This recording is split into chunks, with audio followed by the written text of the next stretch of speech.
د ټاون تاڼې پولیس په یو ګیسټ هاوس باندې چاپهوالې د 3 ښځې او یو سړی په قابل اعتراض حالت کې نیولي دي.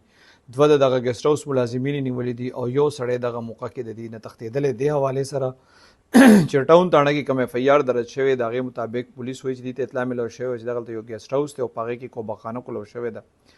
پولیس وایي دی بیا په دغه کوبهخانه باندې چاپه وهلې ده ګیسټ هاوس باندې. دی وایي چې دی کله دغه ګیسټ هاوس ته لاړل نو په یو کمره کې 2 زنانه او یو الګ چې کوم دی هغه په قابل اعتراض حالت کې هغه دی ګرفتار کړل. چې کله بلې کمرې ته ورغلل نو هلته د پولیس د راتلو نه چې کس خبر شو نو دی وایي چې هغه جینۍ په دغه کمره کې ونیوې شوه او هغې سره چې کوم هلک و هغه په کړکۍ باندې وتښتېدو. د هغه هلک نوم هم بیا دی پیدا کړی دی، د هغه خلاف رپورټ درج کړی دی.